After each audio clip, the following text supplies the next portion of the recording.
Stanford University.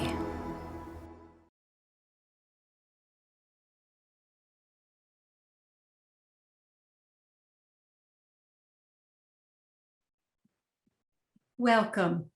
Welcome. I am Dr. Tia Rich, founder and director of Stanford Medicine's Contemplation by Design program.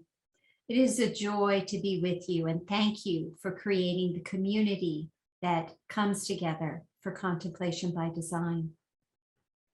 This session is titled Cultivating Awareness Practices in the Wisdom and Wonder of Nature. We are grateful to Mark Coleman, who will be guiding us in this topic. Mark Coleman is an inner and outer explorer who has been teaching insight meditation for 20 years.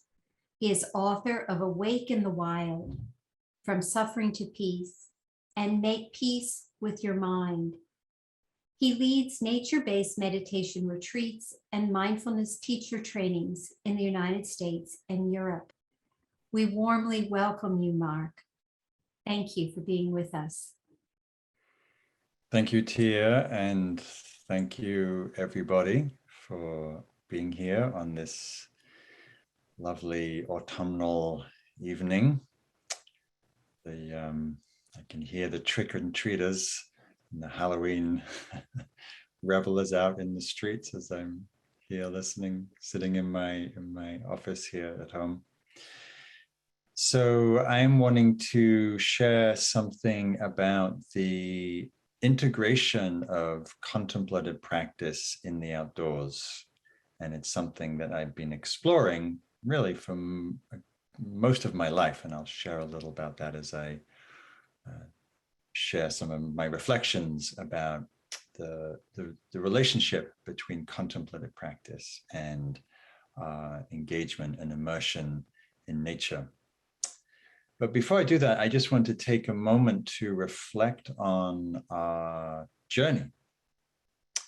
And so we all have a nature journey. We all have an ongoing relationship with the natural world in some shape or form, even if we live in an urban environment.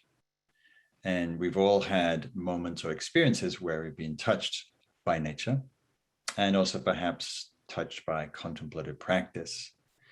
And so for myself, I grew up in northeast England in Northumberland, very kind of wild, hardy, quite cold environment, lovely windswept beaches and wild moorlands and things. And I grew on the edge of farmland, and I had the pleasure of being a young boy of being a latchkey kid. So I had a lot of time to be outside in the local woods. And my main sort of refuge as a kid was going into the farm fields. I was surrounded by farms. And my favorite thing to do was to lie down, to make a little tunnel. Probably wasn't very great for the farmer, but as what I would do as a kid, make a little tunnel out into the center of a wheat field and lie down. And I'd spend hours just gazing at the clouds and the blue sky and the flies buzzing around and the golden wheat or barley blowing in the breeze. And I remember very distinctly some times doing that where I felt a profound sense of peace, a profound sense of well-being that I didn't have words for at the time because I was 6, 8, 9 years old. In the same way I would spend a lot of time playing in the forest and felt a strange sense of familiarity or kinship that felt like a place of refuge and a place of safety. And I think those experiences, and like many formative experiences in childhood, they seed deep seeds that take root and sprout in our lives. And I think I look back to really most of my life has been exploring natural world and exploring being in nature with this contemplative approach. And I think it takes root from those days. And so I'm wondering for yourself, like, what is your nature journey? What were the seeds that were planted maybe very young or throughout your childhood or perhaps older that kindled a very alive and awake relationship to the natural world. So just take a moment, and if nothing comes, just take some time to reflect on that as I'm talking today. So what I've noticed through having spent, I spent 35 years or more now cultivating meditation practices, primarily in the Buddhist tradition. And I discovered meditation when I was about 19 and in East London. And what I noticed was as I developed mindfulness practice, awareness practices, embodiment practices, I found that my connection to nature and my awareness of the natural world and an ability to be intimate with it significantly grew. And I found that as I brought a contemplative awareness, which people may call mindfulness, but it's got different names in different traditions. When I brought that awareness into the outdoors, wherever that might be, I noticed that the gifts of nature, the lessons, the teachings, the blessings, the joys, just became so much more available.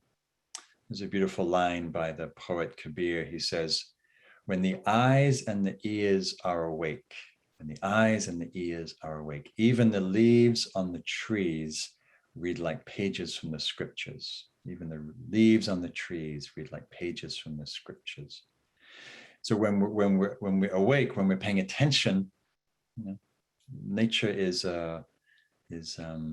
scriptures, it's wisdom, it's a guide, it's a teacher, it's a metaphor, teaching us about ourselves, about the nature of experience. And so as I learned meditation, I was ensconced at college in the East End of London. It was very urban, gritty. London was quite depressed at the time.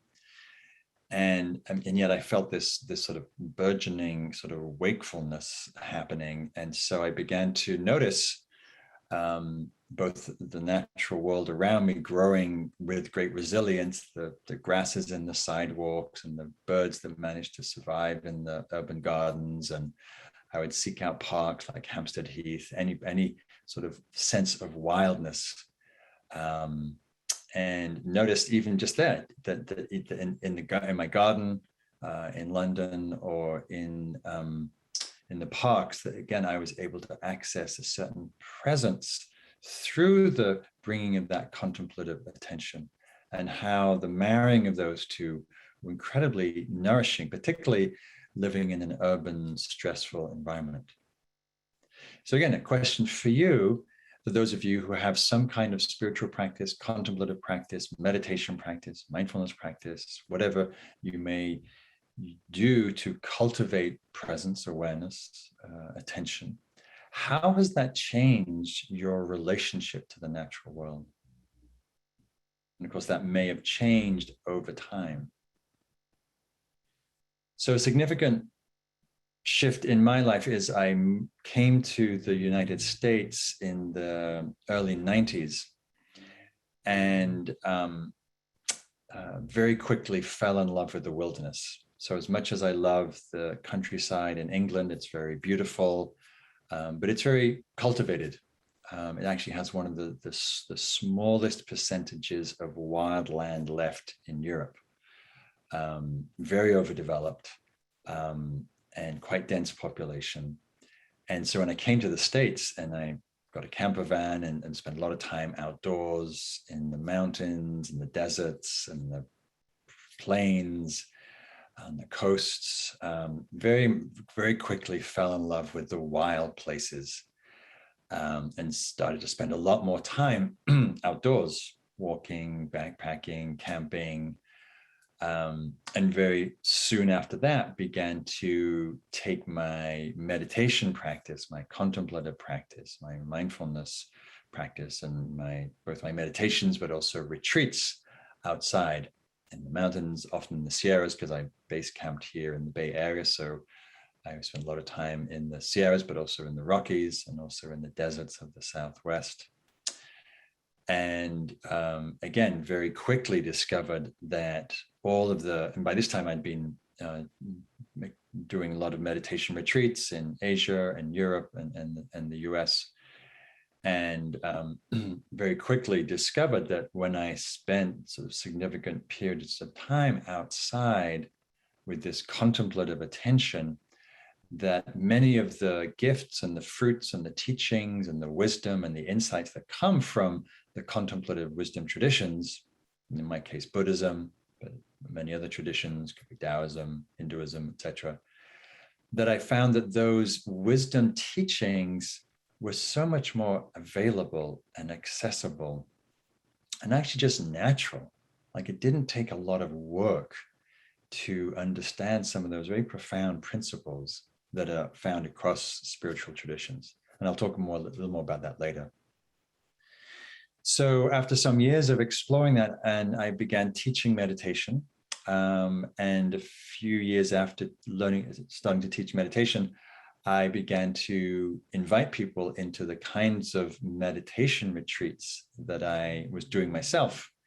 I started working in the Southwest in Navajo country, leading silent meditation retreats, backpacking through beautiful red rock canyons and silent valleys, and then backpacking retreats in the Sierras and other places.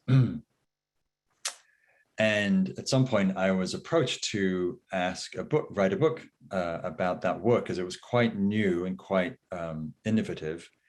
And this publisher thought it would be interesting for that work to be more widely shared.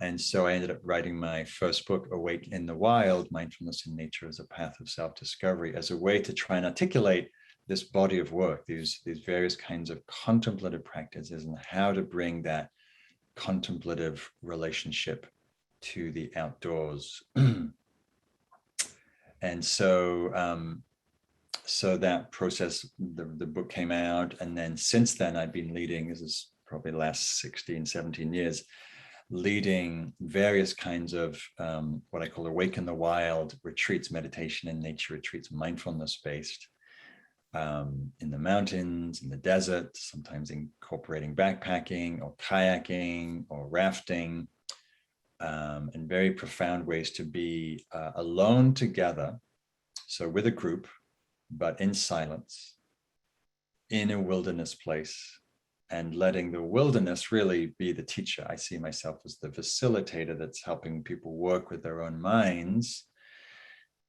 and bodies and hearts to become receptive and open, and a vessel or a channel to really be able to have an intimate, profound relationship with the natural world. And so that began that journey.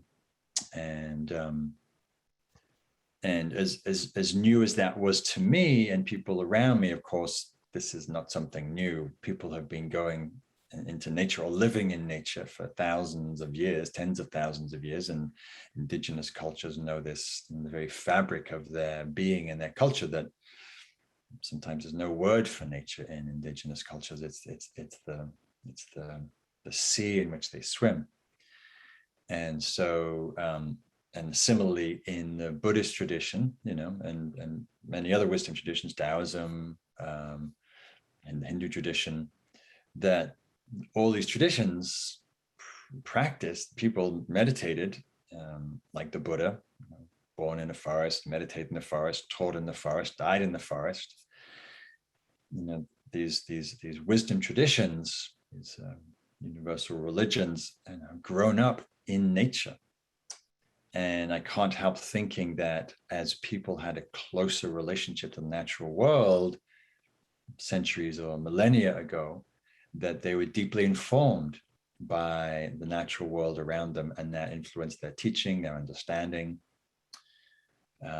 There's, often after the Buddha gave a teaching, he would say, there are, okay, monks and nuns, there are trees and there are the roots of trees. Go meditate, seek solace in the forest, lest you regret it later. He didn't say go to a nice, cozy, air-conditioned cabin. No, there was in that time. We said, go find a tree, sit at the root of a tree. And if any of you have meditated at the root of a tree, I live in Northern California. There's many redwoods here and old Douglas fir trees. And I like nothing more than to go sit at the root of a tree, an oak tree like the one you can see outside my house.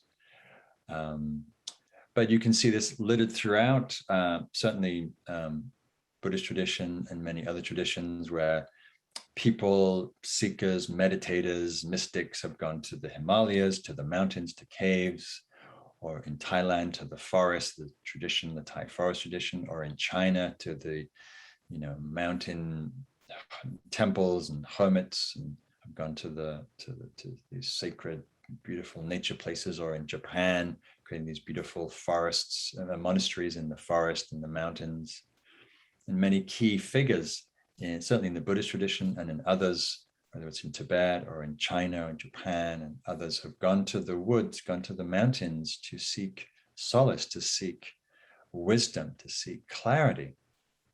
We also find it in some of the Western traditions, the Desert Fathers, for example, and then more recently to Emerson and Thoreau spending a few years by Walden Pond.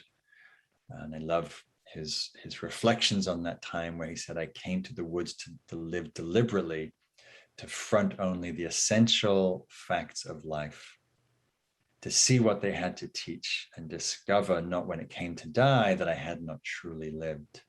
I went to the woods to live deliberately, to see what they have to teach, right? And that's an orientation that people have followed for thousands of years, right? On vision quests, on retreats, Christ in the desert. And then more recently, the poets and writers, the British Romantic poets, and more recently poets like Mary Oliver, taking great solace and refuge and inspiration and source for creativity and clarity. So when I talk about contemplative awareness in nature, I talk about cultivating mindfulness, mindful attention. Mindfulness is simply clear awareness, knowing what's happening. It's an embodied attention. So our attention is very much including our body, our physical experience. It's a sensory awareness. So we're attuned to our body and its senses. The senses, the body's in the present moment. The senses are always in the present moment. And so as we attune to the senses, hearing, seeing, smelling, tasting, touching, they become the conduits, the portals to the natural world around us. And so we bring awareness. Generally in meditation, there's a sort of an introspective, inner-oriented attention. And as we cultivate awareness in nature, we're both aware of the inner landscape, the inner climate of the heart and the body and the mind, but also the outer environment, the forest, the trees, the light, the sounds, the space, the sky, the ground, the earth, the rocks, the movement, the dynamism, the beings, the species. So there's a whole dynamic flow of life. And I find that so much more infinitely interesting and captivating than sitting in a static room with four walls, low ceiling, no dynamism, stuffy air. And what happens when we sit indoors is, because there's not much stimuli, our mind is very busy and very loud. The thoughts and images and plans and memories are mostly what takes our attention. When we step outside, as I do, like I step out of this window and I actually guide a daily meditation sitting by the oak tree. As soon as I step outside, what happens? We feel space, we feel light, we sense moisture and smell and the life and the birdsong and all of that. And so there's so much, calling us. And so in this kind of practice, we do this silently. We go out, so we're not chattering, we're actually quiet and attuned to the landscape and the soundscape around us, and developing an intimate relationship with the more than human world. Right? So often we're around other human beings, and so it's very important that we learn how to be present to and oriented to the world around us that's beyond the human. So, and lastly, we also engage the heart. The heart is naturally moved and influenced and affected as we go outside. Our love, our kinship, our connection with whether it's some migrating birds or the sound of rain or seeing a spider weave its web, we can't help but have the heart touched. So I want to go into a little more detail. And before I do that, maybe I'll just share my screen and just give a little sense of how some of these retreats look like. So as I mentioned, I've led retreats far and wide, and I like to go to different places to explore different landscapes, because each landscape, each terrain, each ecological zone has its own gifts and teachings and particularities. And so this is up in the Rocky Mountains, facing Indian Peaks wilderness. And often people will have solo time. So this is someone having solo time up on the retreat. And often will be by rivers. As much as we might be sitting in a circle, there's very much an attunement to the world around us. This is from Baja in Mexico. I integrate kayaking and meditation. This is in the national park in the Sea of Cortez. Quite beautiful to be sitting together in silence, watching the sunrise. This is more in my home turf. This is by Stinson Beach on an Awake in the Wild day. This is actually during the pandemic. You might notice some people have masks on. And so just beautiful ways to explore. And what I actually particularly like with the pandemic, going outside and exploring my local environment and encouraging people to go out to places that might be quite familiar, and yet to see them and feel them in a different way. So this is also in West Marin. This was me guiding a retreat on some farmland, a regenerative farm. And again, this evokes the quality of space. So each environment has its particularities, as I mentioned. And so nice to go outside and to do some awareness of space, and sky gazing. This was leading a trek in Peru some years ago. Some of the retreats are quite dynamic, and I think it's really important to learn how to be present in landscapes in different ways, sometimes sitting, sometimes lying down, dissolving on the earth, sometimes walking, sometimes being up at altitude, and then sometimes sitting on the ocean by the beach and just receiving the waves and the sounds. And this was in Costa Rica. And then sometimes exploring different climactic zones. This was up in Alaska, kayaking retreats, very profound. I'll talk about those later. And being in the lush forest, and sometimes out on the sea, rafting, kayaking. And this was in the first place I used to lead wilderness retreats in the Navajo country, in some Red Rock canyons near Rainbow Bridge. You see people are bundled up, sometimes quite cold, and we get to learn how to sit and be with adversity and challenging conditions, sometimes more pleasurable conditions. This is in Big Sur on the California coast, taking in again the vastness and the beauty of the ocean. And so we come together in different size groups to learn, to study, to practice. This is in Baja, up in the mountains, sitting by a beautiful ficus tree, back in my home country in England. And so again, just interesting to see what happens as we meditate and bring this contemplative presence to different places, different ecologies, different wildlife, different ecology. And lastly, this is me teaching So as I mentioned, behind me is I go out and I teach my morning sunrise meditation through Zoom, which is something I've done for the last 18 months, supporting people in the pandemic. And my cat seems to take a particular interest in that activity. He's probably more likely just watching the bird life out there rather than watching me. But anyhow.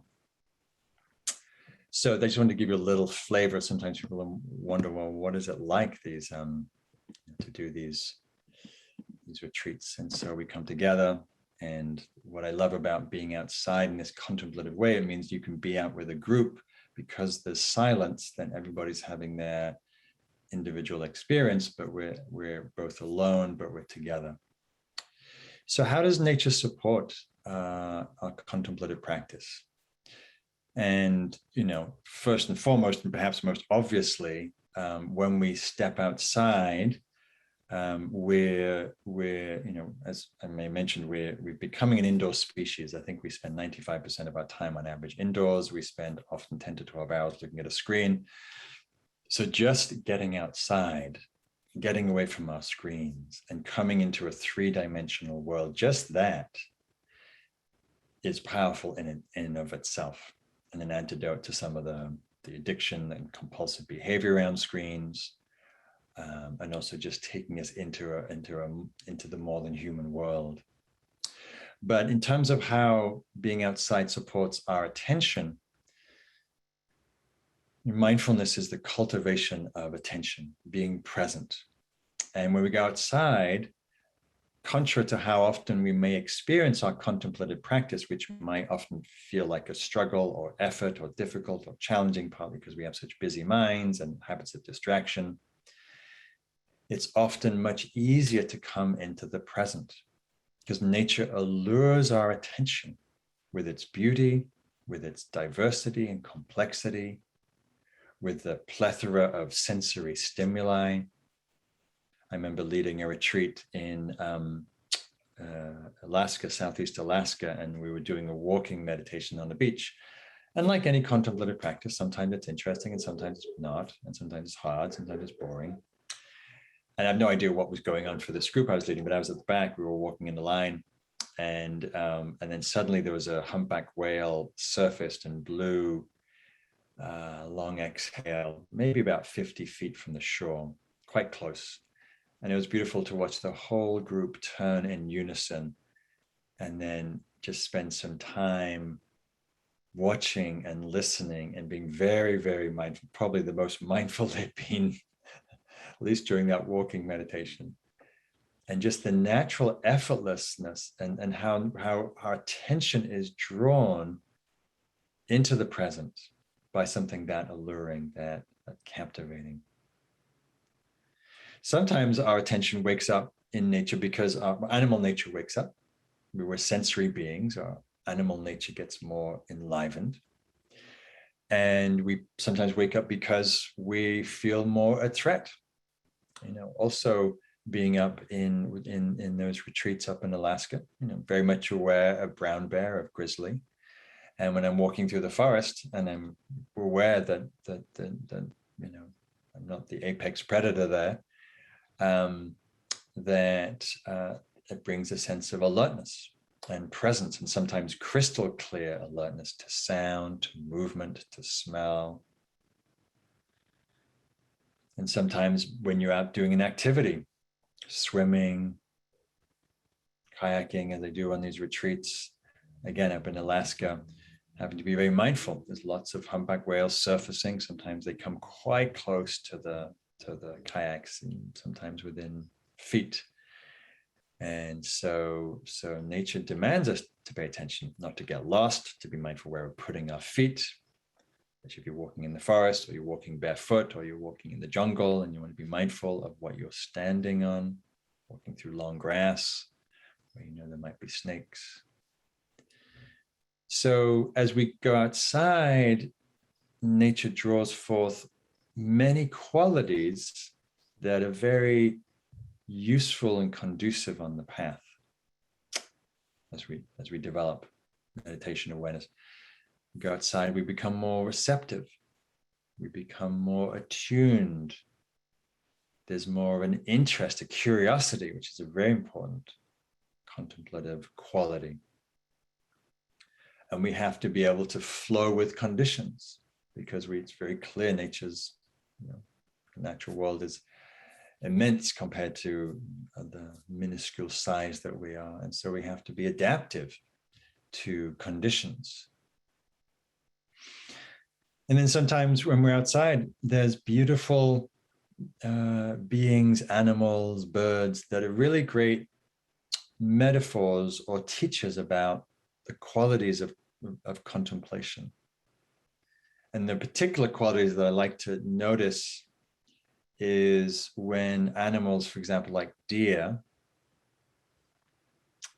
have that quality, both relaxedness and alertness, which is a very important quality for mindfulness, for meditation, for anything really.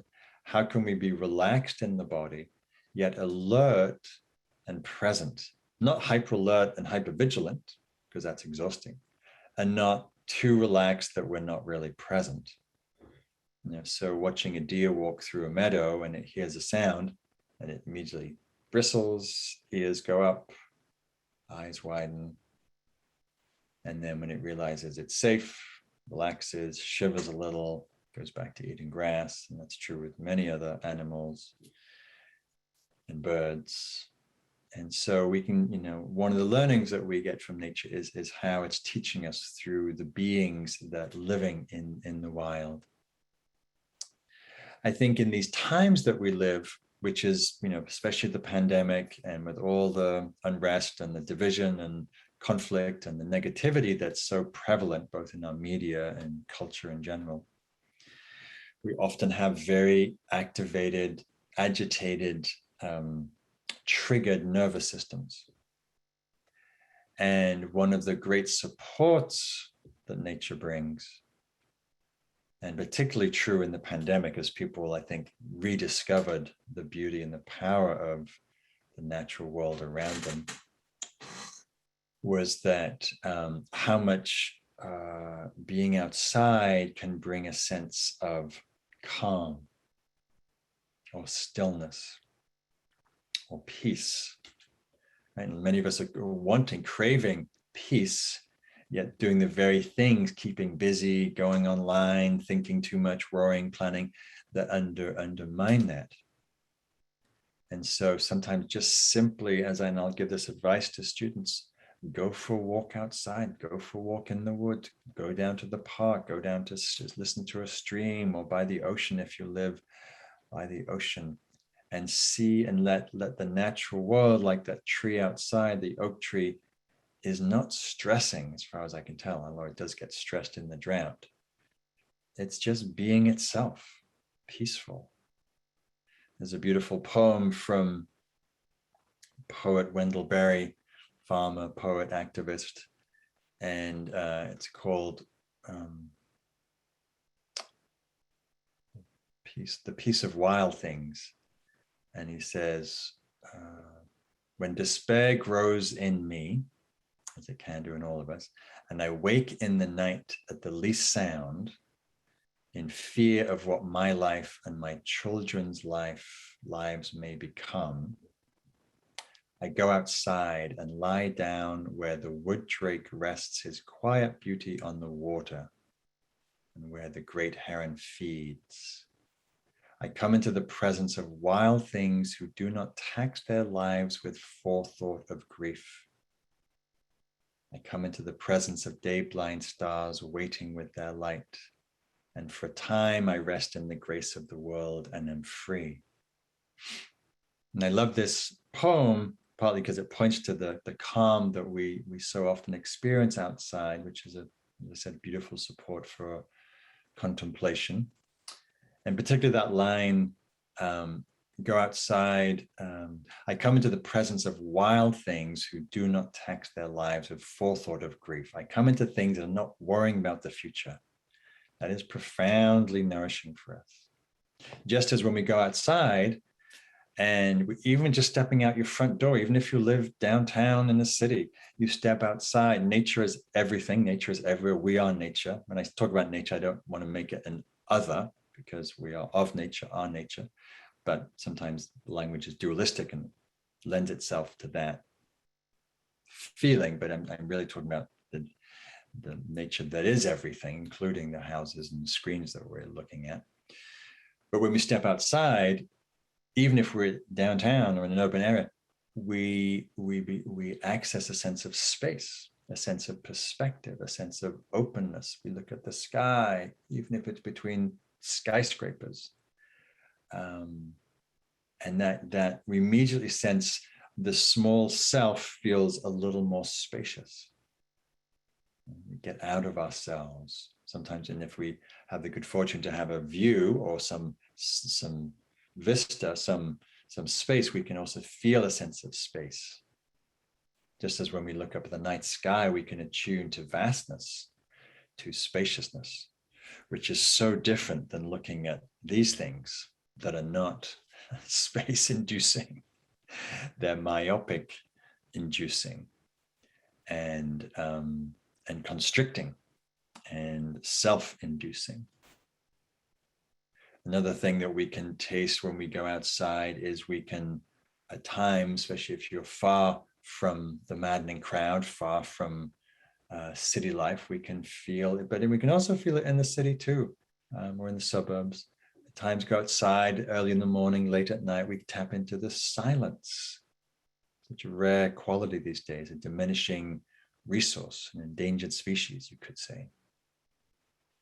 And I like nothing more, particularly going out into the desert where the silence is profound, and feeling that the stillness of silence, and how that the silence is a support for opening to mystery and to wonder. And even if it's, in a jungle, in a forest, nature's not silent. There's crickets, there's frogs, there's all kinds of insects at night. But sometimes even within that cacophony of sound, we can sense into a silence, a presence below that. I remember very, very distinctly when I first went into the deserts of the Southwest and Navajo country, to these red rock canyons, and just astounded by the profound silence. In the same way, waking up in the morning and attuning to the stillness. And again, it's how, we're not separate, we're intimately interconnected with nature and everything around us. And so when the environment around us is still, like the morning, the still air, stillness in the sounds, and the light, and then that can evoke a stillness within our own being. And that stillness of environment can evoke a stillness in the body, stillness in the mind, stillness of presence, which again, all these qualities, calm, peace, space, perspective, stillness, support the mind to quieten. And in that quietude, it's a much more profound space for contemplative attention, contemplative inquiry, contemplative presence.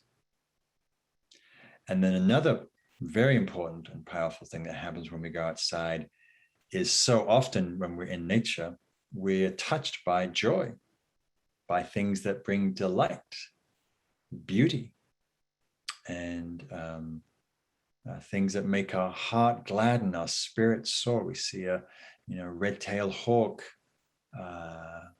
darting by, as I did today, or we can hear the sound of a beautiful dove in the morning, or we're walking and we're seeing now, as we walk outside, the bright red berries that are bursting on the shrubs and trees, or you're walking in spring or in summer, as I was in the mountains this year in Colorado when I was teaching there, and because of the wonderful long monsoon, valleys and valleys and valleys carpeted in wildflowers, and the heart's just delighting, blooming with joy.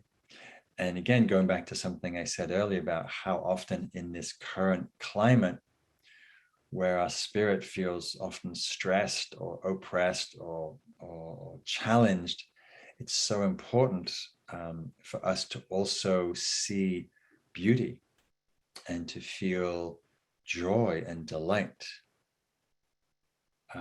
As the poet Jack Gilbert said, we can do without pleasure, but not delight.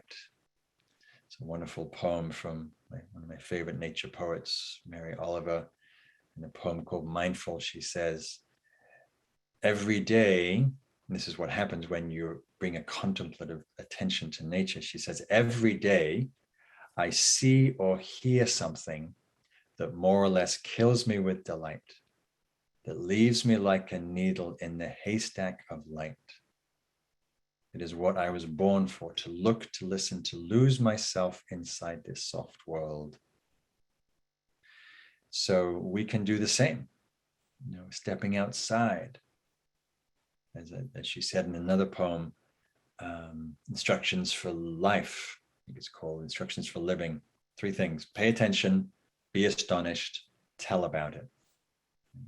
So when we bring that contemplative attention outside, it's hard at times not to be astonished by the perfume of jasmine or the throat of a crimson-throated hummingbird, or the colors of a night sky at sunset, or you name the 1,000 things that touch you with joy. And as we're outside, one of the things we may also notice as we leave the clutter of our homes with all of our stuff and our gear and our tech and all of that, is we realize how little we need to be happy. We touch a simplicity.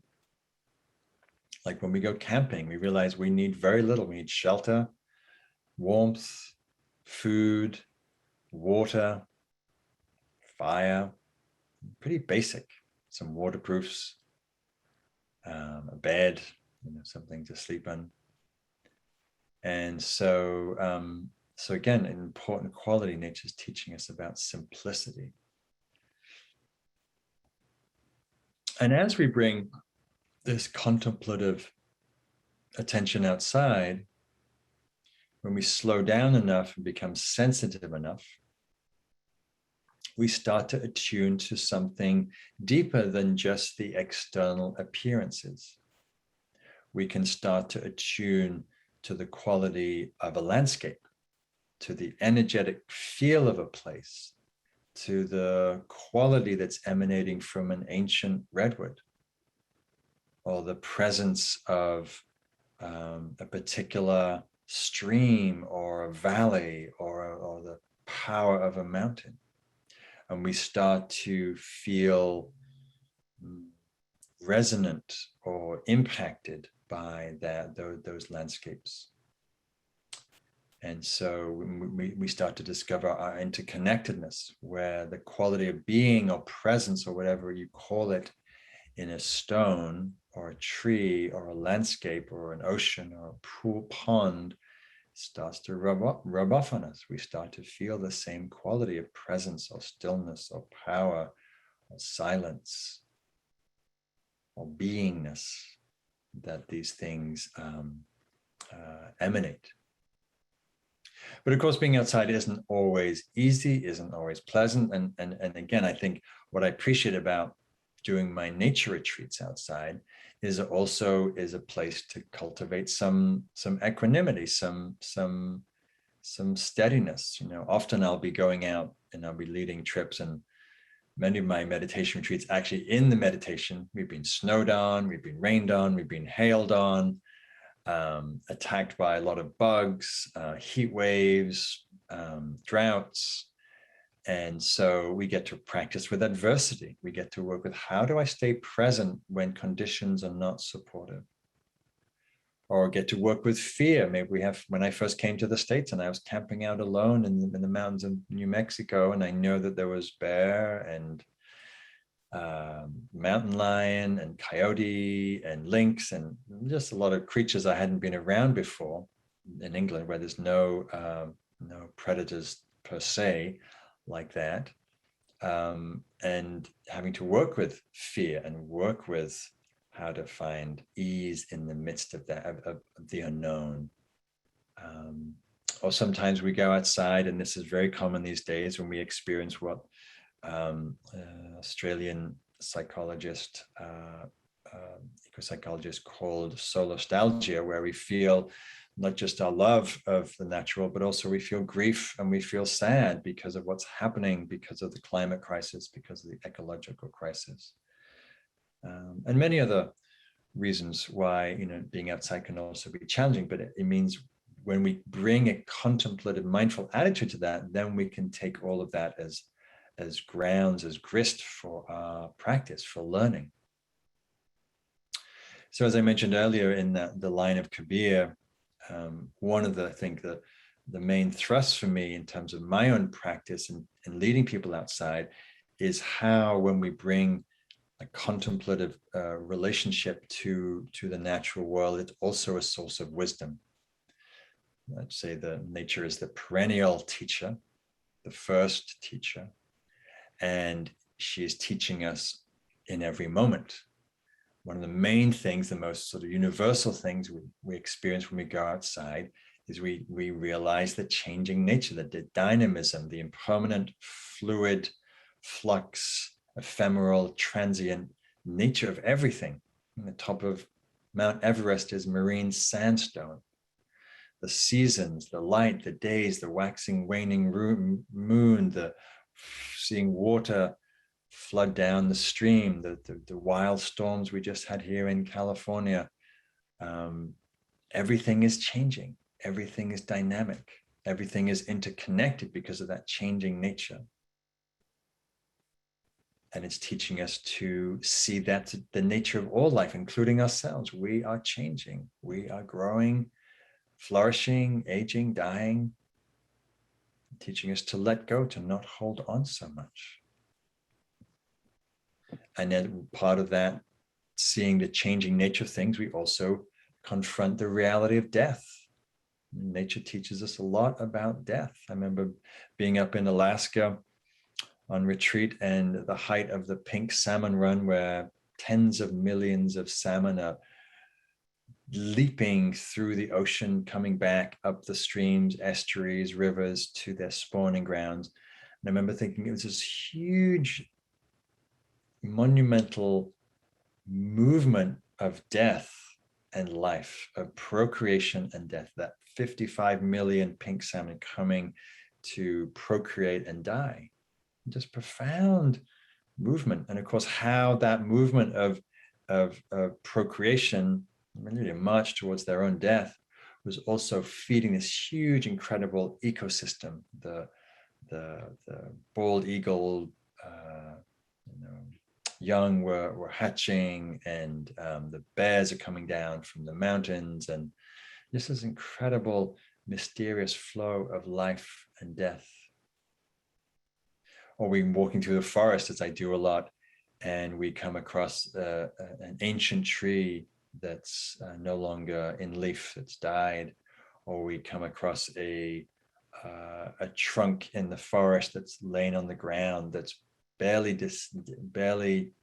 decipherable as a tree. It's just this long column of sawdust that's slowly melting, dissolving into the grass. And we see the naturalness of the life cycle. We see the naturalness of birth and death. We see the gracefulness of death. Or we go outside and we see how complex ecosystems are and how intricately interdependent the natural world is, and we are with it. One of the things I love about camping outside, particularly camping by a stream or a lake, and I'm drinking from the stream all week, or the retreat is drinking from the stream all week, and very much realizing, that we're witnessing the evaporated ocean. We're witnessing the previous rainfall or snowmelt, and we're drinking from that very rainfall, snowmelt, And as we sit and stay by that stream for many days, and since our bodies are mostly water, we are becoming more like the stream. We are becoming the stream, literally. As the more days we are, the more we're stream than anything else, the more that we're pond than anything else. And so we can begin to see also how we're intimately, inextricably influenced. Right? The sun comes out and there's a sense of brightening. It gets cold and we might contract, and we hear a sound and we're tuned. And it gets hot and our brain gets sleepy. And so we see that we're always in this dynamic interplay, always being impacted, affected by the natural world. Again, from a contemplative perspective, one of the things that's very profound when we go outside is most things in our conventional life, in our home life, our work life, they tend to reinforce the sense of a self, a sense of a separate self, egoic self. But when we go outside, especially we go deep into nature, deep into the woods, we become surrounded by and influenced by things that don't have that same sense of self, that same sense of egoic contraction and perspective of me being a separate individual, separate from this whole web of life. And so as we spend more time outside, the rigid boundary of self can start to soften, can start to open, can start to dissolve. At times we might be meditating or sitting quietly by a tree or a stream, and that sense of me separate from everything else may momentarily or for sometimes start to soften, start to dissolve, and we feel a natural sense of oneness or connection or unity, or many ways to talk about that experience. And we start to tap into what Ines called the ecological self, where we start to see that our self is actually not separate from the whole web of life. It's a very profound and informative experience. And one of the reasons that I teach the work that I do is to help people see, to let go of that sense of separate self and emerge into a broader, wider sense of themselves as the earth, and therefore part of the earth, and how that can evoke a sense of heart connection, of love. And I'd say the motto that kind of guides the work that I do is the phrase, we protect what we love. When we realize we're not separate, when we allow ourselves to fall deeply in love with the natural world, with the forest, with the ocean, with the stream, with the prairie, with the meadow, with whatever it is around you, the deeper the heart opens, the deeper the love, the more likely we are to feel both a sense of kinship and a sense of responsibility and desire to protect, not from an idea or a should, but from a place of caring, because it's like caring for how the left arm cares for the right arm. A few other things, and I'll wrap up here. So another thing that I love about being outside is it opens up to a different sense of time. Right? We generally live on linear time, clock time. And we step outside, go into a forest where the trees may be hundreds, if not thousands of years old, or we go, as I've done rafting retreats down in the Green River or at other canyons, and we're literally floating down this canyon, this river, where the canyon walls are 290 million year old red Navajo sandstone. And of course, the mind can't really conceive of 200 million years. It's old. It's just a long time. But it opens us up into a different dimension that can be very profound. I could go on and on, a few more things, and I'll wrap up. Another thing that's profound, particularly in this time, is how nature teaches us about resilience. I live in Northern California. We're going through intensive droughts, intensive wildfires. We had a atmospheric river storm that came through and dropped 18 inches on a mountain up the road from me. And literally a day or two later, the whole ground is carpeted in 1 to 2 inches of blades of grass. And this is after no rain for probably 7 to 8 months.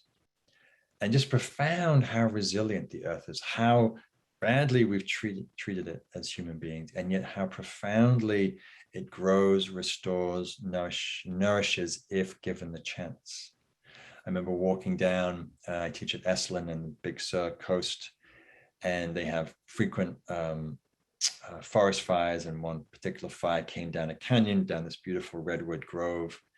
But redwoods being resilient because of the tannin in the barks burn, but the trees survive if they're tall enough, and these ones did. So I'm walking up this canyon of redwood trees, black charcoal black trunks. And then it was a few months after the fires. This was in the winter, and there's these stunningly green emerald shoots just sprouting upwards. And just such a great reminder of the tenacity and the resilience of nature, which of course reminds us of the tenacity in our own beings. So when you go outside, and I imagine there's many people who have a contemplative practice, a meditation practice, a mindfulness practice, whatever you call it, what do you notice for yourself? Like, what comes up for you? How does your contemplative practice or attitude, how does that impact and affect your experience of nature, your experience of yourself outdoors? How does it support your learning, wisdom, intimacy, connection? So tomorrow I'll be sharing some of the Awaken the Wild mindfulness and nature practices, so you'll get to explore them for yourself. So in a minute, we'll open up for questions. But for now, and if this is the only thing that you're hearing of me during this summit, I just invite you, wherever you are at some point today, tomorrow, to go outside with a contemplative attention. What I mean by that is to be aware, to be mindful, to notice your body as you're moving through the landscape or sitting, to be in your senses, be aware of seeing, of hearing, of smelling, of tasting, of touching. Let yourself be visceral and contactful with where you are. And then if you're in a particular landscape, forest, woodland, whatever, park, meander around for a while with awareness, with being in your senses, and then take a moment to just arrive somewhere, find a stone or a bench or on the grass or on the sand, and just let yourself arrive and open up your senses without getting lost in thinking about where you are, what's happening, or what you should be doing later.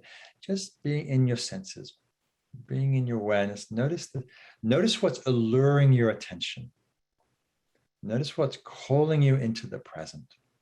Notice that contactfulness with the ground. Like even right now where you are, notice the ground beneath you, the earth supporting you.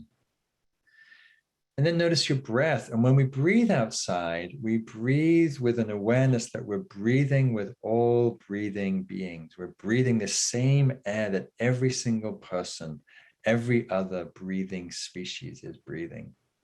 And we're breathing literally with the forest. We inhale air, oxygen released from trees, forests, plants, grasses, plankton, and we exhale carbon that at some point gets reabsorbed by that same plant kingdom. So be aware of breath and be aware of that sense of breathing with life.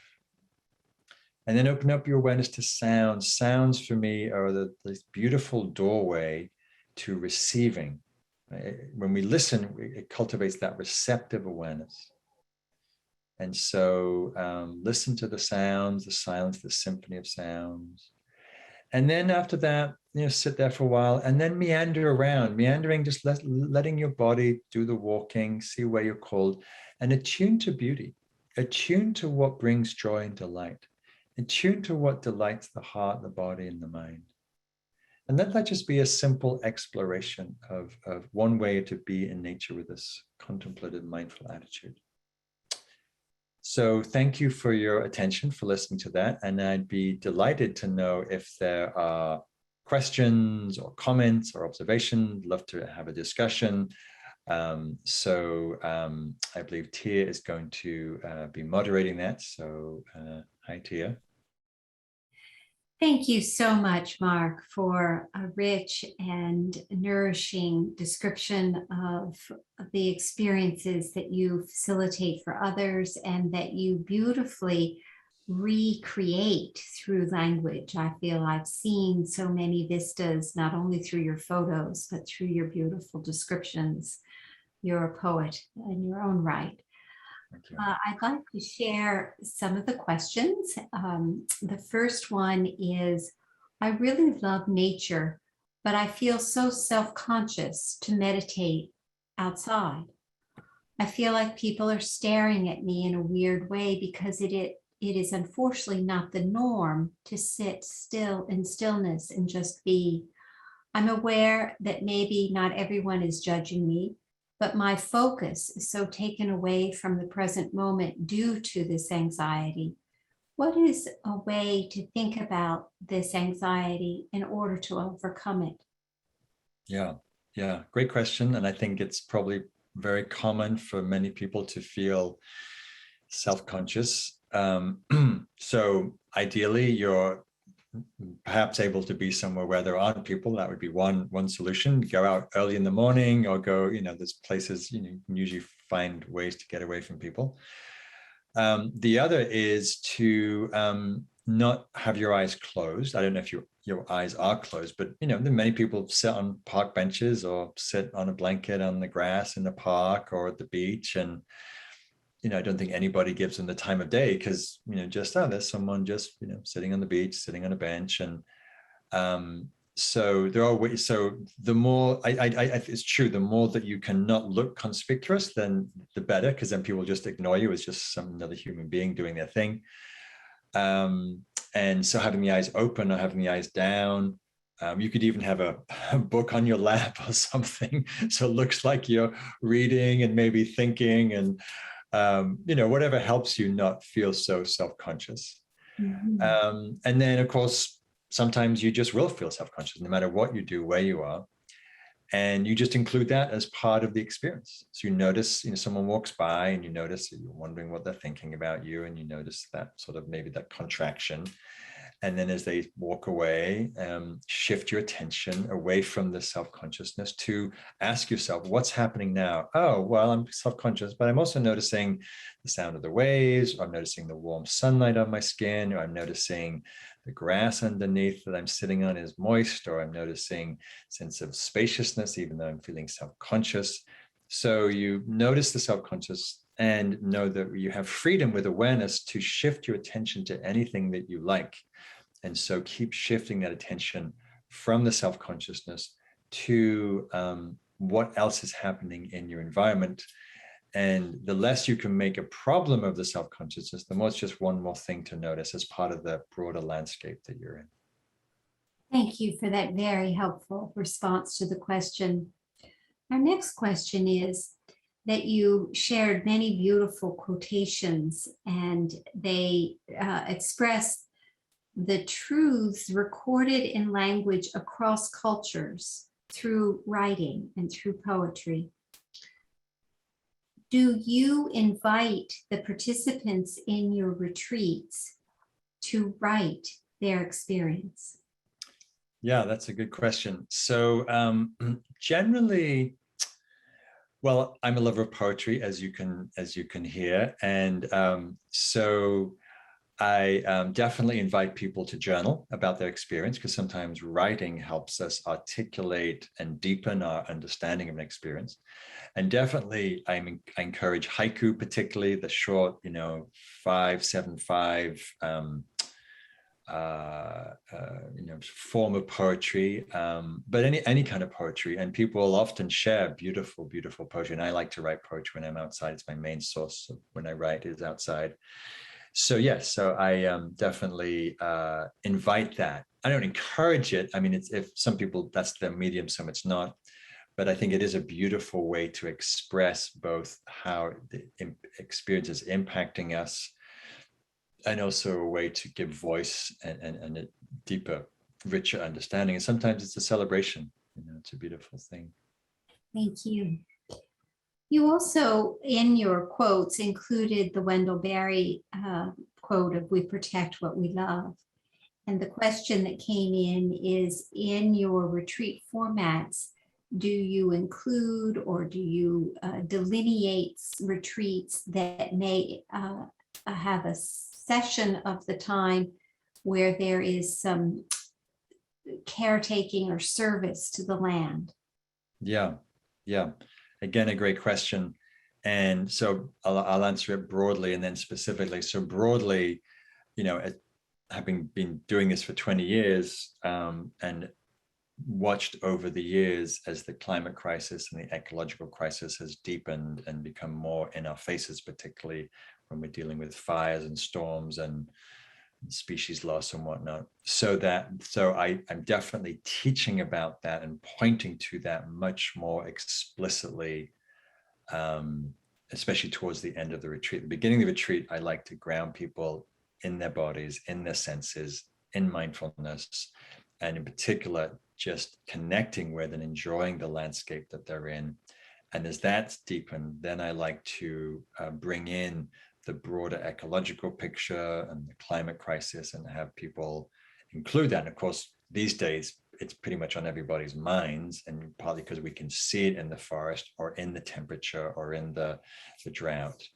And then depending on where I am, so what I love to do is have people get their hands in the soil. So whether that's, gardening, farming, and that kind of activity, I haven't been able to explicitly have the whole group, because sometimes my groups are quite large, to do explicit like restoration projects or whatnot. But definitely that's what I'm moving into, is how to integrate more service-oriented, action-oriented movements that come out of that contemplation into action. Yeah. Thank you. I know in some retreats, they'll be using the yoga terminology, karma yoga practice period. And so the question was referencing that. And thank you for describing how you have and intend to even more have that. We have another question. Mark, I love this discovery in our lives that our practices around silence take wings when we practice in and with nature. I too have unfolded and enfolded into this in recent years, consciously and intentionally. I appreciate the resonance in my heart with your own work and the community of practice around you. One of the aspects I love is not only the experience of apprehending Earth and cosmos, but also, quote, being apprehended in turn by mystery, sacred presence. There are many ways to describe this. Do you want to comment on this? Could you repeat the last sentence about Yes. the presence? One of the aspects I love is not only the experience of apprehending Earth and cosmos, but also being apprehended in turn by mystery, sacred presence. There are many ways to describe this. Do you want to comment on this? Yes. Beautiful observation, perception, beautiful experience. And I think that's a sign of a mature practice where, and I think this is something that I love to explore, and indigenous cultures speak to this a lot, where, in a conventional language, we often think of, I am going to go for a walk in the woods, or more less eloquently said, I'm going to go do, that national park. I'm going to do this experience as if we could do a park or we could do a forest. And so there's very much the sense of, I am going to have this experience in nature, in the forest, say. And as we become quieter, more subtle, more deep, more sensitive, we realize, well, wait a minute, actually, we are always in relationship.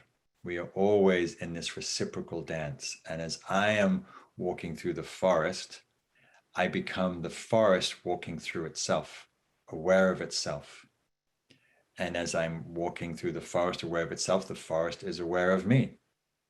And so, yes, so very much as we deepen in that understanding, we're aware not just of becoming aware of what's around us, but whether it's the environment, the beings, the species, presence itself, being aware of us or including us in a very non-dual kind of relationship. And I think it's a very beautiful and subtle development where we realize that we're always in relationship. We're always in this reciprocity, and how we are, how we are, and how we move in a landscape, and the quality of attention we bring is very important, and it impacts what we're knowing. So, yeah. So an example of that, when it's not quite an exact reference to that, but when I was in Costa Rica and I was with a friend who grew up with Indian tribes in the Ecuadorian rainforest, and he was wanting to show me this ancient teak tree. And he said, it's okay to approach the tree now because it's after midday. He says between midnight and midday, the tree's drawing up energy. Between midday and midnight, it's emanating energy. And so there's a time to approach the tree. And what I loved about that is, one, just that subtlety of sensing that, but two, that it's not just me going to have this experience of the tree. I'm just as we would going into someone's house, we're entering into a relationship. We come with respect and with reverence because there's mutual awareness, and we're just starting to see how plants and trees have awareness of what's around them, communicate with each other, and aware of our presence. And so thank you for the question, that you're bringing in that more subtle dance of we're both aware and knowing and being known at the same time. Thank you. Building on that acknowledgement of the dance and the reciprocity, you shared the story of the mindful walk practice with the whales rising, and someone asks and references a story that I don't know the details about, but apparently an indigenous community outside of Seattle had some artifacts returned to them from a museum in Seattle, and that when the artifacts were placed on the ferry that was transporting the artifacts back to the island of the indigenous community that they belonged to, the ferry was accompanied by orca whales, and some people attributed that to a resonance between the purpose of that ferry and the natural acknowledgement of what was happening, and that apparently orcas don't always accompany ferries. No. That's a long preamble to the question as to whether you have found that when you are backpacking versus on a contemplative retreat in nature, whether there is a dance between you and nature that is distinct. And when I make the reference to backpacking, that there may be more focus on covering ground rather than being contemplatively present. Yeah. So when I do a lot of solo backpacking, and one of the main things that reflections I have to myself is this question: Am I a journeyer or am I a destinator? Right? Am I obsessed about the destination, or can I be intimately with where I am, not worrying about where I'm going or whether I'll get there? And for me, that's what makes the difference between a goal-oriented objective. It's fine to have objectives, and we need those in life, but do we do that at the expense of actually experiencing the moment-to-moment flow and beauty and what's around us? So I think we can bring that same quality of contemplative presence that we evoke in a retreat into our backpacking and hiking. It's really the intention, and noticing when we've gotten lost, as we often do, either in our heads or in the destination, and instead keep coming back to what's here, what's now, what's being revealed, what's being known, what am I being known by? So. Thank you. In your presentation, you stated in your description of nature a very inclusive invitation to regard nature broadly. And you said, even the screens we are looking at are nature. Could you illuminate what you're intending to offer us, as you then also noted that screens can be myopic and not invite us into spaciousness? Yeah, well, I mean, we do tend to, and the mind gets very dualistic and it separates things, me, you, good, bad, right, wrong, people, nature, mind, body. We look at this phone and, and it seems as far from a tree or a flower as anything could be. In some ways it is. In other ways, what's it made of? It's made of plastic and metal. And where does all that stuff come from? Of course, it comes from the earth. It comes from minerals and metals and fossilized plants and animals from hundreds of millions, millions of years ago. And so if we look deeply, just like Thich Nhat Hanh says, if when I hold up a piece of paper, if I hold up an envelope and he'll say, what do you see? It's like, well, piece of paper. Then you say, well, yes, but I also see clouds and rain and forests and trees and lumberjacks and, history of evolution. And so it's a question of, do we look at on the surface, oh, phone, plastic, metal, not nature, or do we look more deeply into how everything is intimately interconnected? And this eventually will go back into the earth, hopefully not just in its current form, but dismantled and eventually dissolve. And there'll be some plastic-eating bacteria that's being developed that will help decompose that into some more organic components. So it's, I think it's a helpful, just like when I'm in houses, most houses, at least on the West Coast, are wood, they're forests. They're just forests. They're reconstructed. And so when we know that, it helps us feel a little bit less alien or separate or alienated from the things that we're actually living in and surrounded by. Thank you. Very helpful response. You also mentioned that in some indigenous cultures, there is no word for nature. It is the sea in which they swim. Could you expand on that insight opportunity? Yeah, well, that it's sort of a generalized comment, and I can't speak to specific cultures, but that's what I've heard and read, is that for many indigenous cultures, I'm thinking of like the Achuar Indians who are living in the Amazon, and when haven't grown up in a culture that separated mind and body and earth and us and them, there's just a sense of, I think that was true for humankind for millennia, for hundreds of thousands of years. We grew up in the forest, part of the forest, not separate from the forest. Everything had a sense of spirit in it.